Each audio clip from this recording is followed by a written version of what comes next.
Hi everyone, welcome back to another episode of Your Dose. Today we are speaking to Jodie. Hi Jodie, Hi, how are you? I'm good, thank you.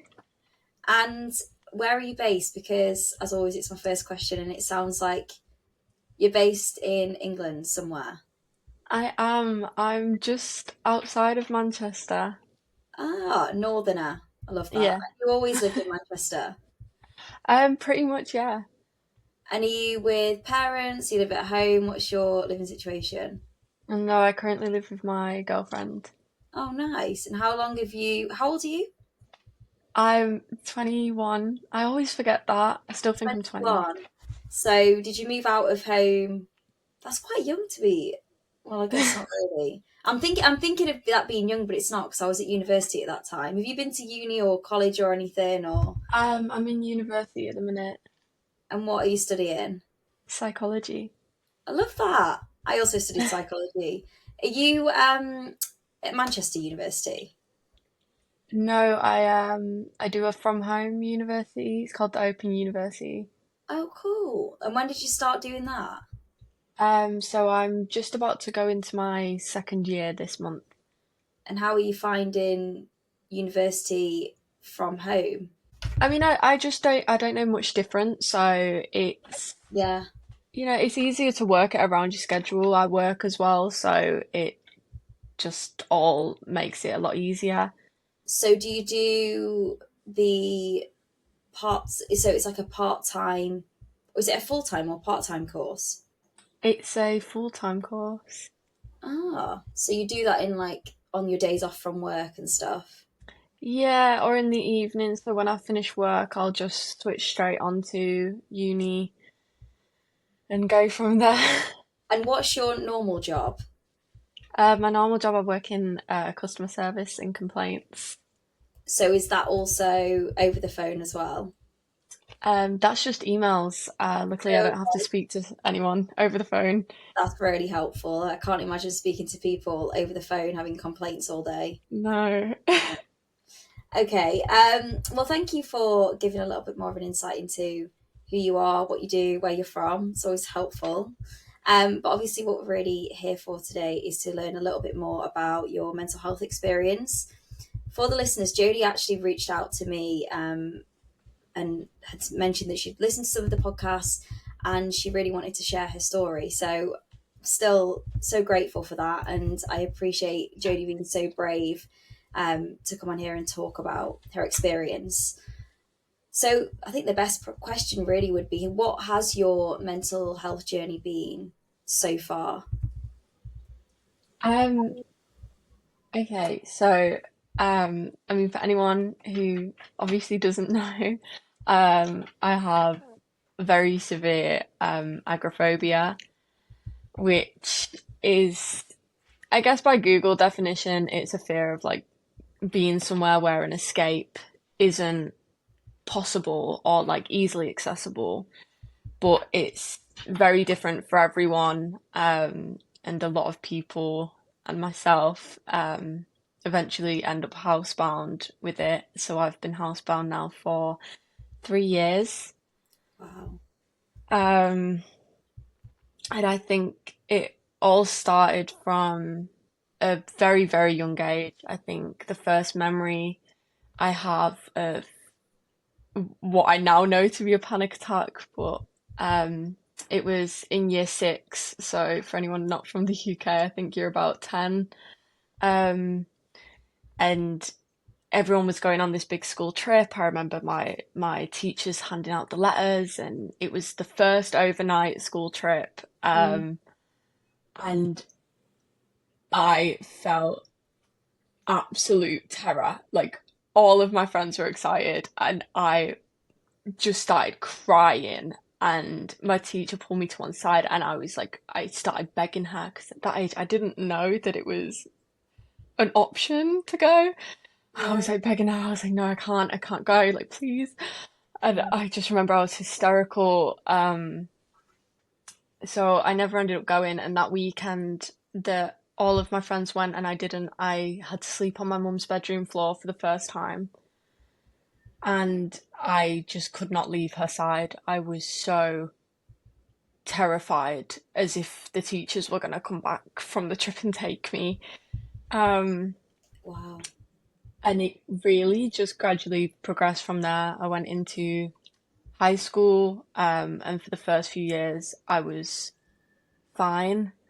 I just couldn't stay out. And I had like a lot of anxiety, just generalized anxiety. Um, but I had started sleeping on my mum's bedroom floor, which in high school is definitely not considered a normal thing to still be doing. Yeah. And I think I reached the age of like 14 and I was still sleeping on my mum's bedroom floor. Um, and eventually the teachers found out and they was like, okay, what is going on? Um, and I just explained to them like I'm too scared. Like I don't know why. I had no idea what was happening. I was feeling so at that time it was really like a lot of just thoughts of like why? Like I know none of my friends do this. I can't talk to my friends about this because you get kind of ridiculed a lot in high school for anything. So Yeah. Yeah. Yeah. I feel like kind of coming out that you're sleeping on your mum's bedroom floor just wasn't something I could speak to anyone about. And then my teachers ended up finding out. I believe it was my mum that actually told them so that they would speak to me. I found out quite a few years later. Oh, Um, and and they advised that I went to the doctors, and they said this is sounding like it's a bit more than just, your general anxiety that yeah. kids get. So we did. Um, and I was told that all kids get it. All kids in high school get anxiety, and I'll be fine. And I was turned away from that You were doctor's. turned away. How did that Yeah, make you feel? What age were you at that point when you got turned away? I was 14 at this point. So obviously, it's took the courage for you to actually speak about this openly to teachers, which Yeah. not really the people that you want to be talking about this stuff to. And then you then have the courage to then go to the doctors, but presumably with your mum, explain it, and then you Yeah. literally got turned away. Yeah. Um, Can you remember what you felt like at that time? I felt so awful. I remember going home in the car and like trying not to cry because my mum was also in the car, Mm. and I just didn't want to make it seem like it was a big deal because everybody around me was treating it like it's not a big deal. But I knew that I was going to bed every night absolutely terrified, and I have no idea what of. It wasn't Mm. like normal kid fears. It wasn't like, oh, someone's gonna break in or something's gonna happen. Like, Yeah, because I used to have a lot. It's interesting because I actually slept with my parents until I was year seven, so that's 12. yeah, And mine was very much around the house getting set on fire or somebody coming or somebody burgling the house. So there was an actual reason behind why yeah. I was feeling those fears. Well, I mean, it's still not normal, but I was an anxious child. But you're saying that there was actually not really anything that you were scared of. Not that I knew about at the time. I always just thought that I don't know, like I just, I You wanted just to feel needed to safe be, when your mum yeah. felt like safety. Yeah. I just felt really, really unsafe, like almost just in my own skin. I just felt unsafe if somebody wasn't there. Yeah. Um, and it went on from there to get progressively worse really fast. I could no longer go to certain places with my friends. I was feeling this same terror, but over places that I've already been before and like during the day. Um, and I stopped being able to go like into Manchester, which for me is about 30 minutes away. Mm. Um, I stopped being able to go there, and I couldn't explain it to my friends. I always had to tell them I was ill. Mm. I used like every excuse in the book to avoid telling them what was happening because I didn't know, and nobody was explaining it to me. Um, I went to the doctors again, but a different doctors this time. We changed doctors because I was so scared that they weren't going to listen to me. And at this point, I knew something is not right. Like, I want to go out with my friends. Yeah. I don't know why I can't because I could a few months ago. And when I went to the doctors again, I think I was around 15 at this point. They said that it was exam stress, and again, everybody gets it, and I was going to be fine. And I was turned away Again. again. My Yeah. God. Um, and at that point, I became so suicidal. Um, I was dealing with suicidal thoughts almost every single day, Yeah. and it was like absolutely excruciating because I didn't want to feel like that. Like I was such a happy child and I had so many friends. Like I didn't struggle in high school. It wasn't one of those situations. I had so many friends and they were amazing and I was just missing them so much and I couldn't talk to them and no one was listening to me. And I was like, this is really just only happening to me then. Like if the doctors are turning me away, clearly, they don't believe it because this doesn't happen. Mm. And I tried Googling and I tried absolutely everything that I could, and there was just nothing. It just kept telling me anxiety. Everything that was coming up was anxiety. Do you remember the things that you were Googling? Um, I was Googling stuff like, um, is it normal to be sleeping on your mum's floor at like this age, or like a parent's floor, or in bed with your parents? And I was going through kind of loads of links where it kind of takes you to those question pages where other people have asked things, Yeah, like and I a was Reddit. scrolling through them. Yeah, and a lot of them started bringing up like, yeah, PTSD and stuff like that. But at this age, I had no idea what that was. I was like, oh, I don't have that. I'm fine. Like I was a happy child before this happened. Like Yeah, you yeah. know. So yeah. But then I started gaining. Well, not gaining. I had emetophobia this whole time. Wow, I didn't it's know. so interesting how many people have keep. You are the fourth person on this podcast to talk about emetophobia, which and so you had that at all this time, and you Yeah, I wow, had no idea. what was it that made you aware that you had it? I was sick, so I had actually vomited, and the terror that I had felt before it, I was, Mm. I think this is what I'm afraid of. Mm. Because every time I have anxiety, I was feeling sick, and that was when the terror would Ah, kick okay. in. Yeah, yeah, yeah. That makes sense. So when I was sick, I was like, this cannot happen again. And if I make sure that this can't happen again, Then I'll not feel like anxiety again. yeah, Yeah, and I'll be okay. Like, this is it. I can cure myself. Like, yeah. I was so dead set. And I developed what I didn't know at the time was compulsions, Mm. compulsive Googling. I was, I had like a ritual that I had to say in my head on the way to school over and over again. And if anybody had interrupted me on the way to school, I was going to be sick that day.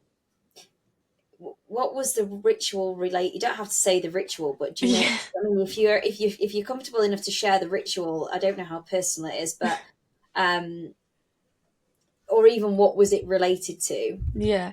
It was like nothing like really like deep and meaningful. It literally was me saying over and over again in my head, you're not going to be sick for the whole of today, for the whole of tonight, for the whole of this morning. I had to make sure I mentioned all three, Mm, because if I said today, then I didn't specifically say this morning, meaning I could still be sick this morning. right, so you'd have to keep saying it. Would there be a certain Yeah. amount of times? There was never a certain amount of times. It was until I reached school, and my school was a half an hour walk. I used to take the bus, but people kept speaking to me on the bus, Mm, and it would mess up what I was saying in my head. So I started walking instead, and it was a half an hour walk, and trying not to bump into anyone so that they wouldn't interrupt what I was saying in my head, because it would ruin it and I would have anxiety for the rest of the day, and it would just it was yeah, awful. Um and I thought that I was like, this is working. This is what is getting me through my day. So this is what I need to do every day. And then it became taking paracetamol as well. I had to take two paracetamol every day. I had to take two in the morning and two just before bed, because I was also determined that that was going to stop me from being sick. Um, it turned into timing, so I knew that, I mean, I don't know whether this is 100% correct, but I saw on Google that you can only be sick from a meal within 7 hours of eating that meal. After 7 hours, that food can't make you sick. And I began setting timers on my phone. 7 hours, and that must have been Yeah, so. That must have been so. That period must have made you so anxious. In that 7 hours, you just sat there, waiting and waiting and waiting yeah, for the 7 hours to pass, and then you must have got that relief, which is like that's because that's the compulsion, isn't it? And then you get yeah. that sense of relief, and you're like, oh, okay, I'm fine. Then as soon as you eat again, you're engaging in that compulsion again. Then it's a relief, and then so how long did that go on for? That, I mean, only completely stopped around 2 years ago. So I would have been about 19. Wow. So I kept that going for 4 years. Other than the mantra, that stopped after I was sick again after a school day. And I'd said that mantra in my head that day. And I really punish myself for that, because I'd messed up in my head.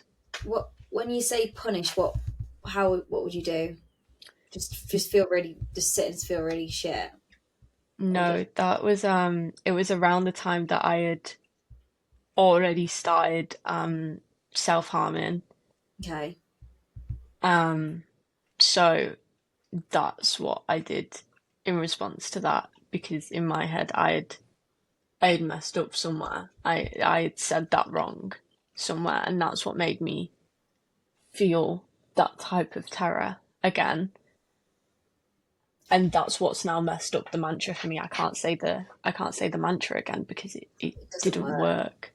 So I know that self harm and anybody that's listening, obviously this is a quite a difficult and very important topic, but um in terms of because self harm can be absolutely anything in Yeah. terms of what self harm can be exercising, for example, it can be overeating. But what was self harm for you? Was it engaging in quite dangerous behavior to yourself? Um, I mean, I don't know whether I am allowed to say specific. Mm. I mean, Is you, that okay? yeah, as long as you feel comfortable to talk Okay. about that, yeah. I mean, yeah, I mean, definitely like a trigger warning to anyone who is like listening.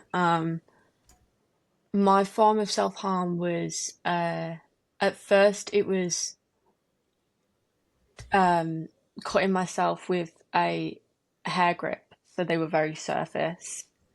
Okay. Um, but then I turned to a razor blade and a carpet cutter.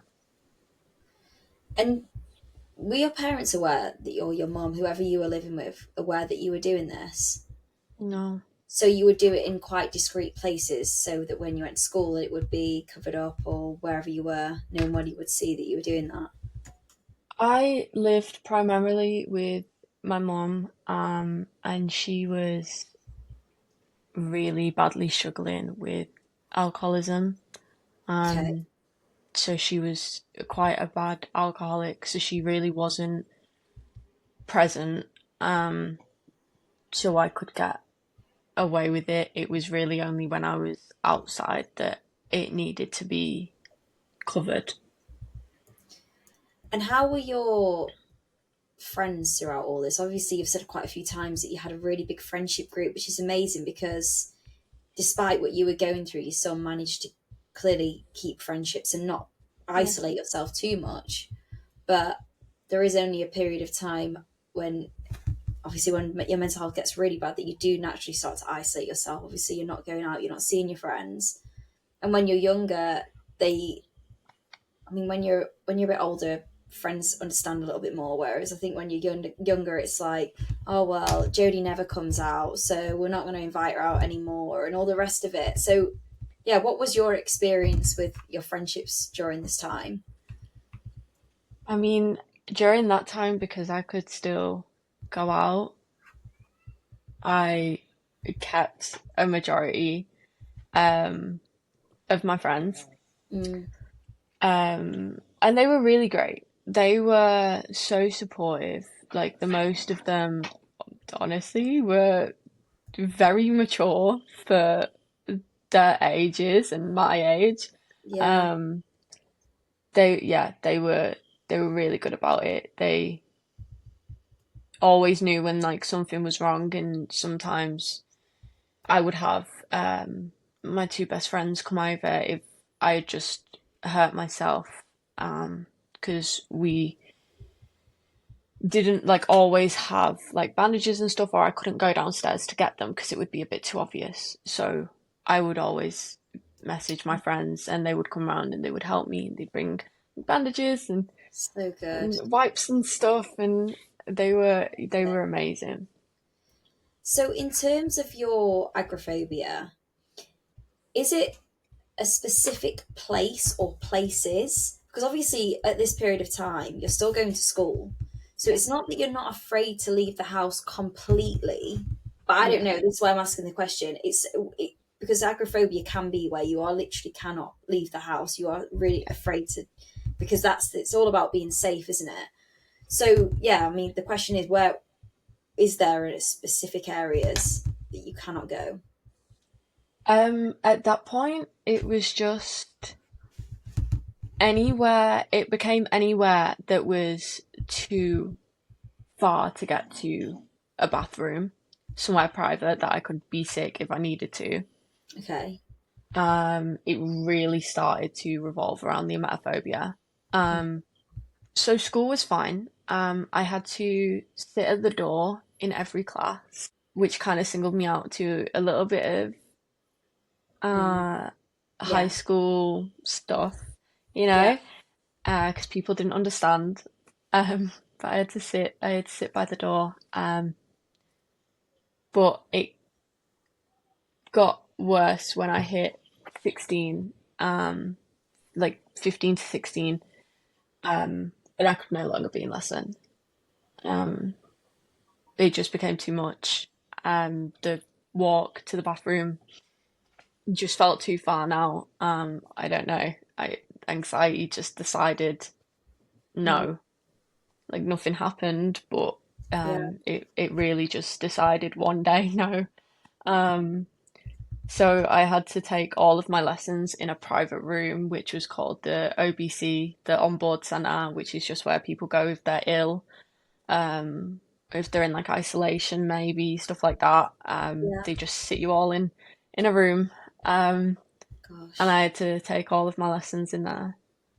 And at that point, was anybody asking any questions? You know, what? Why is Jodie not in class anymore? You had that, and it's Yeah. like, how do you explain?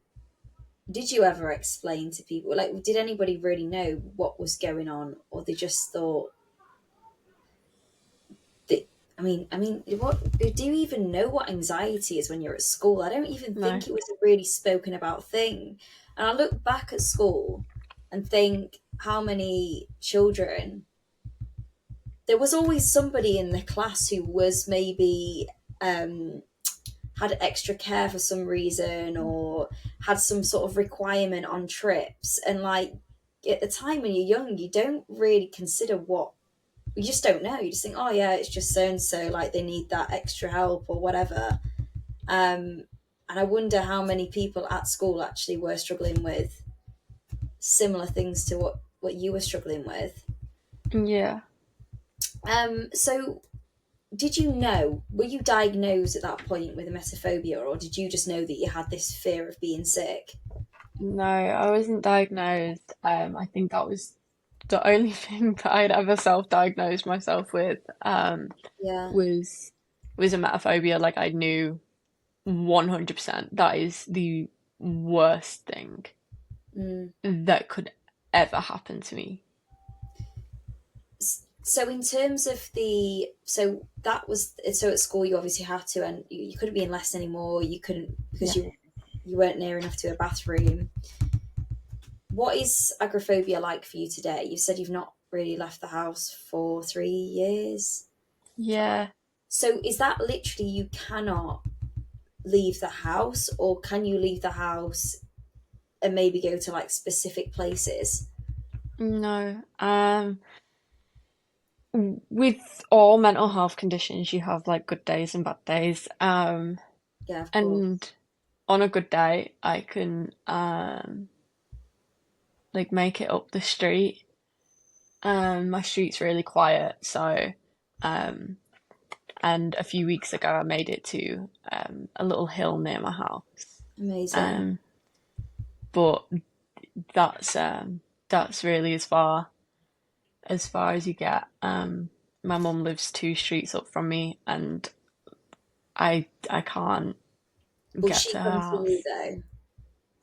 She does come down. She's really, really busy, so it's so hard to find time between my schedule and hers, but she does. And your mum is aware of obviously what's going on now. She is.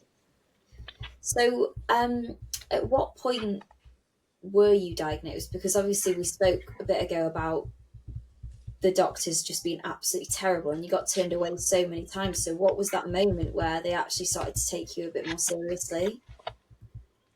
I had gone to them a couple more times, within the few years, um, and they kept turning me away. It was only actually in, I think I had gone at the end of year 11, so at like 16, at the end Yeah, of it's being about there, 16. isn't it? Yeah. Um, and that's when they said, okay, you have generalized anxiety disorder. Here's some medication. Like you're going to be good, essentially. And what was the Um, medication that they gave you at that time? they put me on propanol. Okay. Um, So they and didn't the, they didn't offer any talking therapy no, or anything. They just gave you some pills and said, right, go away, that'll sort you out. So yeah, so you obviously started to take the medication. How did you react to that? I definitely wanted more of a support. Mm. In my head, I'd met people with generalized anxiety condition, and they weren't like me in the slightest. So I was quite confused, but I was like, okay, cool. You know, the something, I doctor guess, said isn't it? it's, Yeah, yeah, the doctor said it. They have the information, not me. I just, it's fine. yeah, Um, so I took the medication and that it did help. It really eased the panic attacks. It didn't stop them altogether, but it really did just take good. that little bit of a edge off. Yeah. Um, so that was really great. Was there any side Um, effects with the medication? no, no. I was quite lucky with that one. I've tried a few other medications since where the side effects have been Yeah, awful, but yeah, I I really I work so well with propanol. I'm still on it to this day. amazing. Um, so yeah, that was great. I then a few months later went back because I was starting to feel very suicidal. Mm. Um, my places of where I could go was getting a lot smaller, and I had started to lose a lot of friends Mm. Yeah, because they couldn't understand, and I couldn't explain it to them because yeah, it's difficult, isn't it? yeah, They probably just think Jodie just keeps cancelling on plans, and yeah, so and you're not saying why, what's going on, so they just think, oh well, why are we even going to bother? yeah. But she's, yeah, Um, I think at this point I really couldn't go much further than my garden. wow, Um, and there is only so many times you can say you don't feel well. yeah, And at that age, everyone was kind of just going into college, they really had their own lives, and it made me feel even worse because I was like, their lives kind of revolve around me right now. And it made me feel so bad. Like, I saw them canceling so many plans, so many like parties that they were invited to, or underage nights out that yeah, they were going on, to sit in my back garden. oh, And I just knew that it just wasn't where any of them wanted to be. They just felt really obligated um to do that. So that was really hard pill to swallow. I was like, if this keeps getting worse, I'm gonna lose them. Like, these are really the only family that I've had for a majority of my life. My dad wasn't great and my mum was an alcoholic. yeah, Like, these people really helped me get yeah, through to where I am now. Like, I really can't lose them.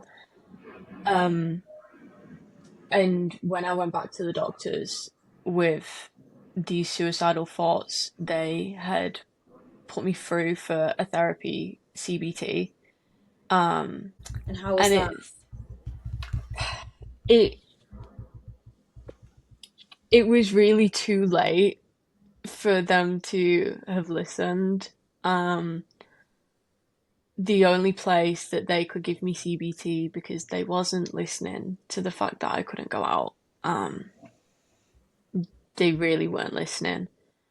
So they booked me an in-person CBT, and I didn't actually receive the sessions until 6 months later.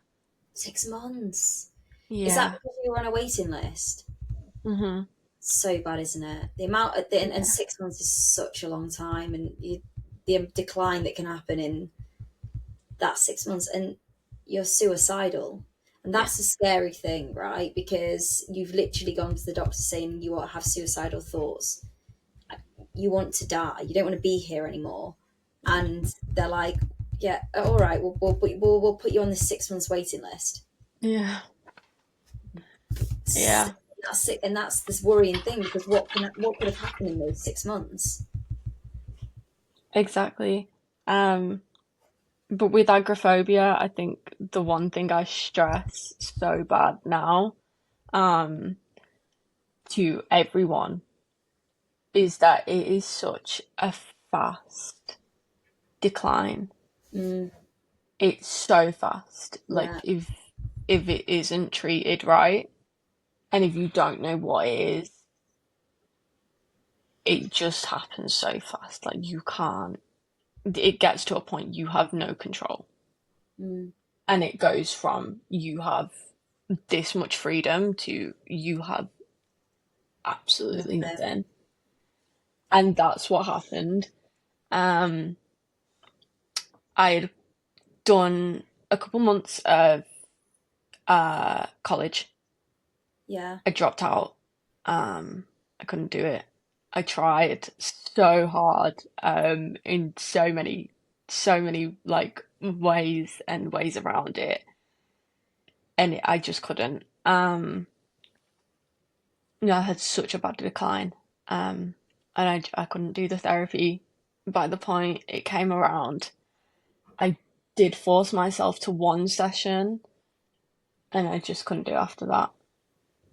Um, This is the CBT, yeah, or yeah. So that was, well, when would you have been at college? Like 16, 17? yeah, I think I was 17 17, okay. when I got the therapy. So what's life been like from 17, and how, like, has anything changed since then, in terms of, obviously you didn't have the CBT. Yeah. Have you had any treatment since that's been effective?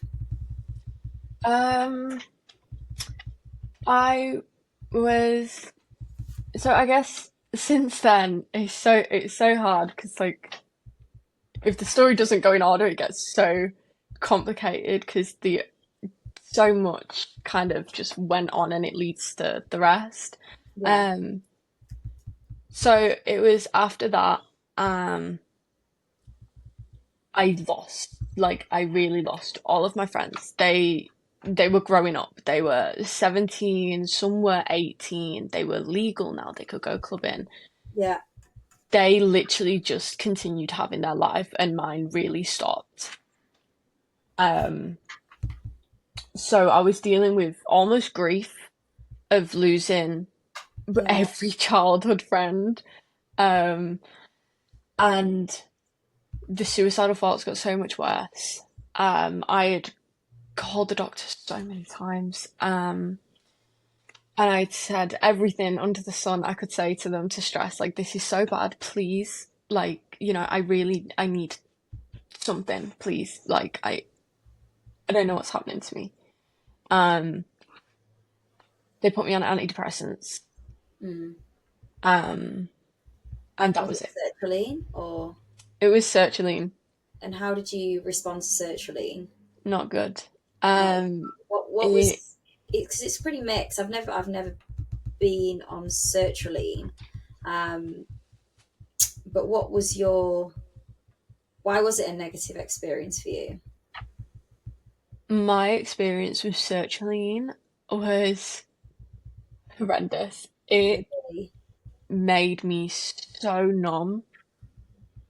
And to somebody who is already very suicidal,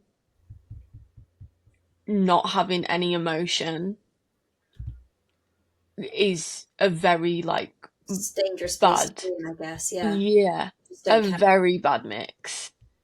Um, but yeah, I had no emotion So, whatsoever.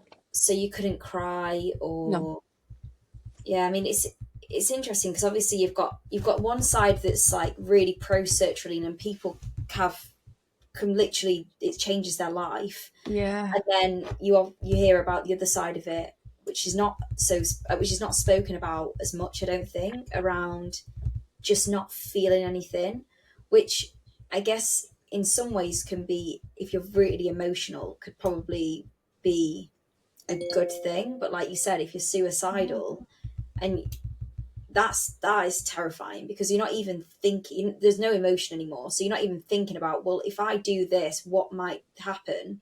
It's like, yeah. I can just do this, who cares? Like, so what was it then that, how long were you on the sertraline for? I was on sertraline until 2021. Okay. Um, What was it that made you stop? Was it just the fact that it was you were not feeling good on it, or I so it had made me really numb, which is a dangerous mix with someone who's suicidal. mm, Um, and in 2020, so I was 18, and COVID had just hit. It had worsened my condition because now I had no choice but to give in to my fear of, you know, never going outside. Um, and that solidified the whole housebound situation. So I had to quit a job at the care home, which was on the same street that I lived. So it was perfect for my anxiety because that was the only place like I could go. It was still stressful, but you know, they really needed help during COVID. So I went there and then everything just really went downhill. Like COVID kept me in all the time. I was used to it. I couldn't go out anymore. I realized this was the only place I was going to be safe. Um, and again, the sertraline had made me really numb. I had lost everything that I had. I had lost my friends. I had lost certain family members. No one understood what I was going through, and nobody was trying to help me with what I was going through. And I was just very tired of trying to argue my case. Like, it had been 4 years, mm. and no one wanted to help. So I overdosed. Um, Where were you when you overdosed? Were you living at home at the time with your mum? I was, yeah. So what Um, happened? Did your mum find you, or I was never, I never hit unconsciousness. Weirdly, the overdose was like the first thing that had made me feel in a very long time. And when I had taken it, I think I got halfway through, because I had like saved up a little like box of tablets. Um, what was it that you were taking? I had all of my tablets, The which, sertraline, all of the okay, all of them mixed together. yeah, so I had sertraline, I had obviously my propanolol, which I didn't know whether you could overdose on. I was just throwing anything that I could in there. Yeah, Um, and also some of my mum's medication. She never used to label her medication. They used to be in like little boxes or little jewelry drawers, and they'd just be in like the plastic yeah. um wrapper. So I would go in and like take one of them like kind of every day to store in my, How many you you know, how many you took at one time? I have no idea. Wow, I It was such a the blur. fast process. Like I just have not that much memory of it other than once I had taken like quite a few and like I remember there was still some in front of me and I was sat at my makeup table and I was like, oh my God, what What have I done? have I done? Um, So what did you do and at that point? I didn't feel like I could stand. And my bed was, because my room was so small, my bed was like right next to the chair that I was on. So I had lifted myself over to my bed Mm, and I had called my mum from, I think she was downstairs, on the sofa, or something. Just to clarify, my mum had been in rehab by this point, so she was new and sober. Um, which is good because obviously if she'd have been yes, drunk, she might have been passed out and not been yes. able to come and help you. Yeah, I think about that a lot. Um, I'm really, really thankful that she was sober. she straight away called um An ambulance. the yeah. Yeah. But we lived really close to the hospital, and I remember her asking, would it just be quicker if I brought her? Like, be honest, like, how long is your ambulance gonna take? Because we lived like right next to it. Yeah. And she ended up taking me. She ended up taking me herself, in the car. Um, I bet you don't remember that car journey, really, do you? no, I don't remember really any of it until going home. What did they Everything do was in the just hospital? so luckily what I had taken was not um I wasn't going to die. Okay. The effects that I were feeling with the tablets that I had also taken of my mum's Mm. was sleeping tablets. Ah, so you're very I didn't drowsy. so I didn't know that they were sleeping tablets. So although it was a dangerous amount, I was okay. It almost just would have knocked me out for maybe a few days, or Yeah, yeah. just like kind of sleep through Been it. drowsy for a Yeah. little. Yeah. um and they ended up keeping me through. I had many people speak to me, um and then they gave me the option to be sectioned because of COVID. um it was an option at that point if you felt like you needed to be sectioned, and I did. I really knew that I did need to be sectioned, but also they were asking someone with agoraphobia if they wanted to be taken from their safe space and give up all control. Mm. Um, so I said no, but I said I do need help. I really do need help. I am suicidal. Um, Yeah. Tonight was supposed to be an overdose, like you know. So please, can I have any sort of help? And they was like, yeah, we'll refer you on to therapy. Um, Okay. and I had waited a year before I received a call after I had called them to ask, can you chase up the referral? Um, they had called me back and said that somebody had messed up at the hospital and the referral was never sent. So I had to go on another waiting list. Oh my gosh. So by the time I received the therapy from 2020, I think it was towards the end of 2021. And what was that CBT again? Yeah. Um, And did you continue with that this time or? I did.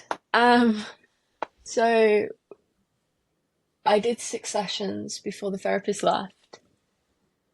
Um, and she had really opened my eyes to a few things. We didn't end up doing CBT. It was supposed to be, and then when I described to her what was going on with me, she was like, "You have agoraphobia."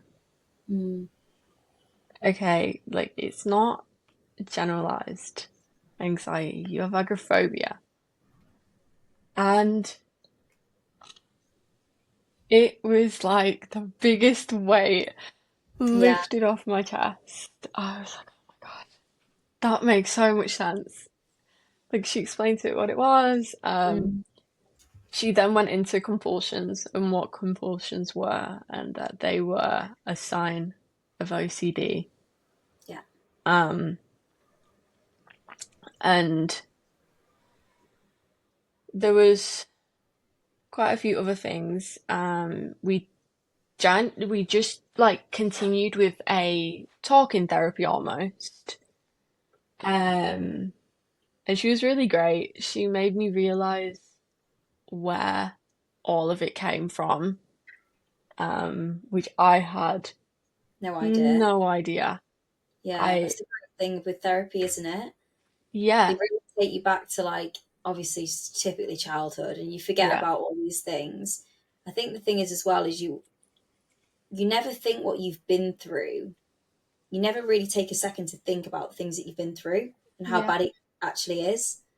Because you're just getting on with your life, and then you look back and you think, wow, there's no wonder I've struggled with mental health. And I'm guessing obviously that was the same for you. I mean, even Yeah. saying that you've grown up with a parent with alcoholism is obviously really hard for a young person to deal with. Um, and I'm assuming that your mum is she better now? She is. Completely. She's 5 years sober this year, That's I think. amazing. And So she's been able to, I assume, support you a as bit much as she better. can. Yeah. Yeah. Yeah. So I have a question actually about your girlfriend. Because obviously, when did you meet your girlfriend? I met her. It's so weird. I met her last April, so April of last year. So before you met your girlfriend, obviously you spoke about this period where you'd lost all your friends, that you were Yeah. suicidal and everything, and you were probably just living at home with your mum. Mhm. Did you like rekindle those friendships after that, or did you continue to stay on your spend a lot of time on your own? I didn't rekindle them. No. Um, Have you rekindled them to this day? no. Yeah, Um, yeah. There are a few that reach out to me every now and again. And they're like, "Hey, I've not seen you in years," and I've been able to explain to them kind of what was going on. yeah, Um, but people have lives, and having a friend with agoraphobia really just isn't something that everybody can do. mm, Um, sounds awful. And if anybody is listening with agoraphobia, definitely don't accept those friends. yeah. That's the Um, thing. I mean, yeah, that's how I see it. Um, I think I think I definitely think it's the period of your life that you were in, because when I look back, my school period when I had mental health issues, I don't speak to any of the girls that I went to school with, really. yeah, I don't know if any of them would ever listen to this podcast, but I don't speak to any of the girls that I went to school with, and I get it. I probably wasn't the best person to be around. Um, in that period of my life, nor do I expect them to understand. But I think for example, if it was now, my friends would get it and they'd be there for me. yeah, And so it is obviously a shame that you've lost those people, but equally, obviously, with losing them, you found your girlfriend, who's probably like all of those people in mm, one person for you. I don't know. I'm just I'm assuming that's what it's been like to find, because obviously like there's nothing greater than like a partner and someone yeah. who's there for you constantly, and obviously live with her as well, which is probably really helpful for you to have around. It is. But I'm intrigued how you met her. If you're obviously, is it dating apps, or because you're obviously not, you know, No. Um, in in back in lockdown, everybody was downloading an app called Yubo. Um, I don't what's know that? if you've. It's like a live streaming app almost, kind of like TikTok lives, but like Okay. loads of people can come in and talk Oh, to so it's people. like a house party. That is exactly what it's like. Okay, makes sense. And you can just see everybody's lives. You can just scroll through and see everyone's lives. And I made so many friends off there, especially during lockdown, because everyone was almost experiencing the same as me. They couldn't go out. Um, Yeah, so I met pretty much all of my friends on there. Um, and then last year I was on there, and that's where I met my now girlfriend. And previous to meeting your girlfriend, what Mhm. was dating like? Because obviously you were at school, and obviously a personal question as well is obviously whether you're bisexual or lesbian. That's quite difficult at school Yeah, in itself anyway. To be having those feelings, I imagine, 'cause people at school are just terrible. yeah. Um, Dating before Hannah was fairly non-existent. Um, Nobody really would get past like maybe 2 weeks of talking to me before they realized, oh my God, yeah, we're never going to be able to go out on dates or do Yeah. this or do that. Like people are dating for the long term. You're not dating to break up, you know? Mm. Um, so And at this time, were you dating girls? um both. In high school, I only dated boys, and then when I left and went to college, I started dating girls as well. Yeah. But now I And was am completely gay. And was that because, sorry to ask these questions, but I think it's actually It's really fine. it's good to talk about this because it is a Yeah. really like stigmatized thing. Not as much, but people don't really talk about it. Yeah. Um, and there are so many people that probably are gay or bisexual and just are too scared to speak up about it and just take that plunge. So obviously Yeah. you were dating boys through school. Um, what was it that made you then start dating girls? Was it the fact that you'd left school and you felt more comfortable to express your sexuality? Yeah, honestly, I went to college and so many people that I met were bisexual or they were Yeah, gay. Okay, yeah, great. yeah. So, You'd been feeling those things, but you just yeah, probably suppressed it. yeah.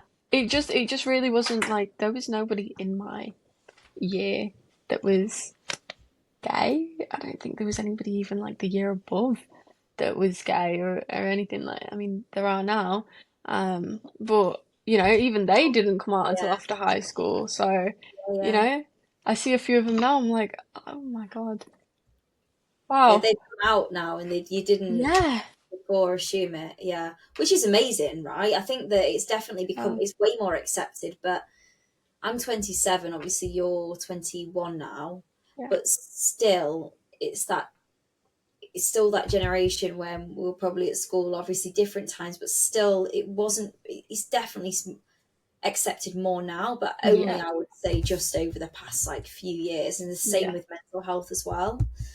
So you obviously met your girlfriend on this app and then managed to start dating. How has yeah. your girlfriend dealt with this? I mean, amazing. That obviously you've been together for like a year or whatever now, so she's just accepted it, which is incredible.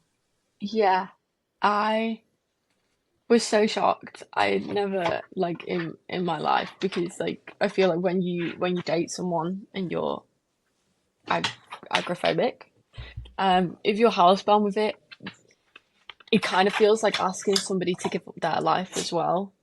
Mm, And, you kind of spend pretty much your whole life wishing you could do these things. And now you're asking somebody else to give up what you would give your life for, you know?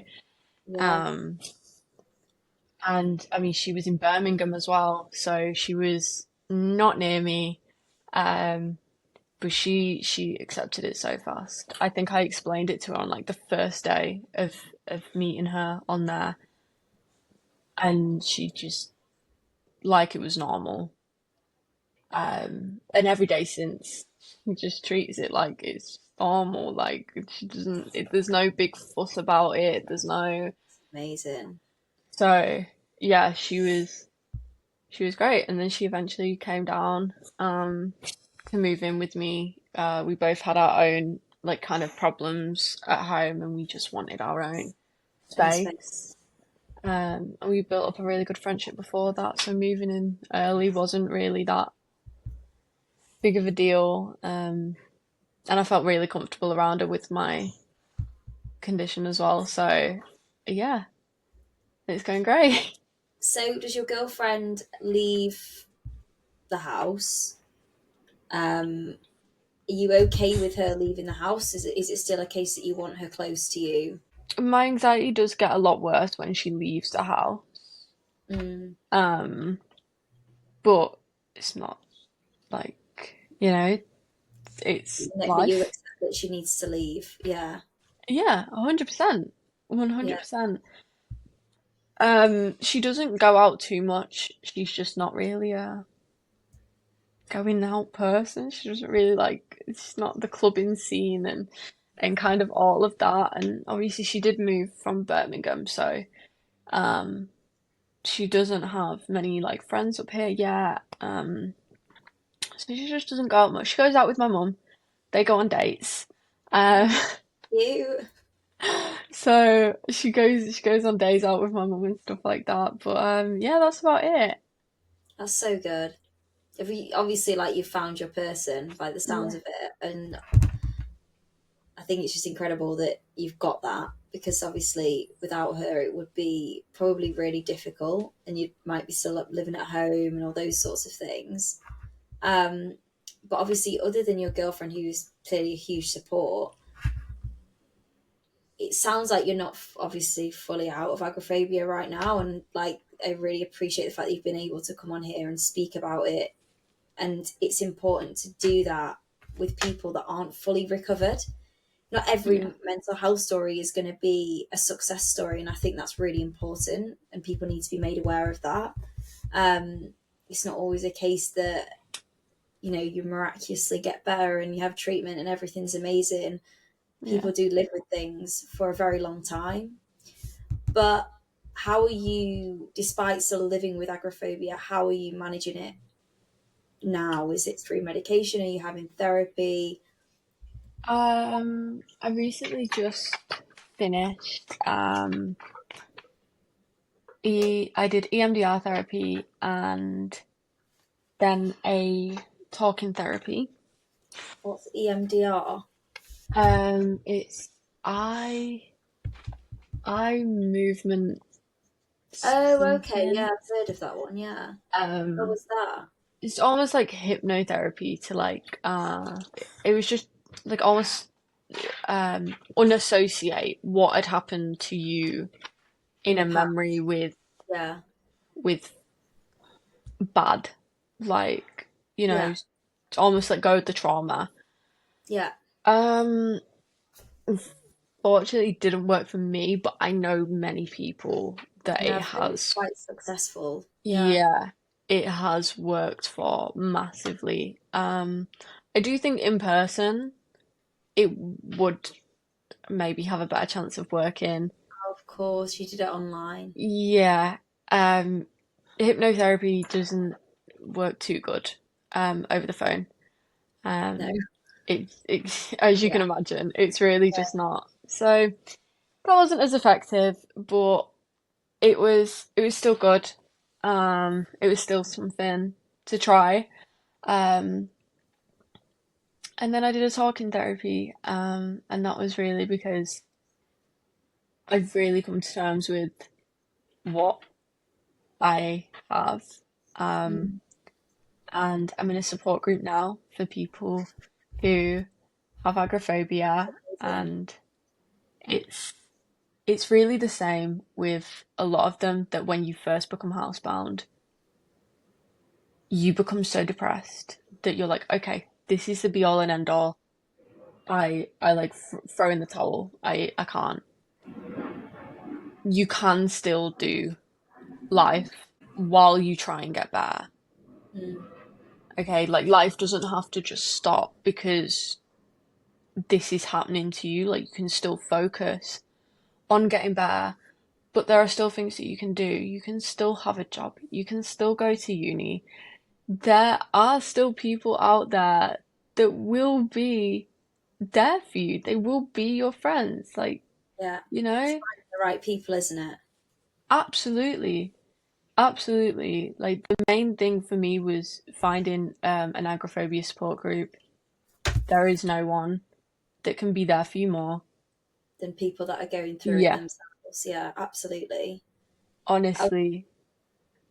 and how often do you speak to this? Did you have like a WhatsApp chat or something, or Yeah. do you have like regular meetings and stuff? So it's a WhatsApp chat, but some of them I speak to kind of outside of the chat as well. Um, and it's amazing. Like, And just obviously, because I don't know if anybody listens to this might potentially be suffering with agoraphobia. So, um, if you could give them, is there any advice that you could give someone who might be wanting one of these support groups? What's the best way to go about finding one? honestly, TikTok. It sounds so weird. There really isn't much on Google. Agoraphobia is not spoke about enough. There really isn't anything put in place out there. But TikTok has a huge community. You could just type in agoraphobia and you will find so many accounts of people who are currently suffering or who have suffered. Um, and nine times out of ten, they always have a support group. There is loads of them. Mm. Um, so yeah, I mean, if anybody out there is suffering, um, they can always contact me and they're more than welcome in my support group as well. What would Um, be the best way for someone to contact you if they were listening now? um, Instagram or yeah, either through Instagram, I have a TikTok called Living with Agoraphobia, and my Instagram is just my name, Jodie underscore Mia. Um, so either or, and they're more and than welcome. and you've been able to find people through the TikTok group Yes, as well. So you started creating TikToks, yeah, and have you had people message you at all from your TikToks to I say that have. that's amazing? Honestly, it's the best feeling. It's It, like, yeah, it's it really incredible. does. Social media has its downfalls for sure, but I think the mental health community in the ways that I see it on TikTok, just normalizing mental health um, through Instagram and TikTok is just incredible. And whenever I see reels, even for things that I've struggled with, I watch them and I'm like, wow, I'm not weird. This is just complete. Like Yeah. everyone is going through something, and it's probably something that you experience as well. So okay, I will try and remember to leave your TikTok and Instagram in the description of this as well, so that anybody can go and give you a follow or reach out to you if they are struggling. But it's kind of I was going to ask you about advice for anyone struggling Yeah. with agoraphobia, and I think you've kind of touched on some really interesting points there with the support group. But is there Yeah. anything else, like any advice that you would give to someone if they were listening right now? I would say don't give in as much um as you feel you need to with Mm, agoraphobia. It affects you outside, it affects you inside, and it will just decide on the day where you can and can't go. And honestly, just fighting through one of those times makes it 10 times easier. Like, I promise, it sounds so stupid. You think it's so much easier to give in, and it is, but in the long run, like, honestly, just saying no on the days you feel like you can do it. yeah, I think that's really amazing because it's like you said about the fact that you walk to the end of your road, and then Yeah. you walk to the hill in your village or wherever you live, and that might seem so small, but in reality, that's you being able to tell yourself, I can do this. Yeah. And then it might be further than the hill.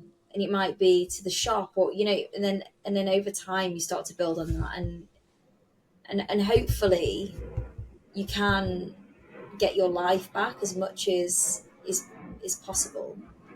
um, but I think what you're doing in terms of being able is sharing this story is so brave and so important. So thank you so much for being on the podcast today. I've really loved speaking to you, and I have no doubt that there'll be lots of people listening to this who will be able to benefit from your story. Thank you. Well, I will remember to leave the links for everything, in terms of if you do want to reach out to Jodie um, after this podcast. The TikTok community sounds great as well in terms of support. So if you are listening and you are struggling, do remember to have a look on TikTok, and see if you can find any relevant groups. But thank you again, Jodie, and I wish you the best of luck with university, um, Thank and you. your continued recovery as well. Thank you. Thank you for having me. You're so welcome. Right.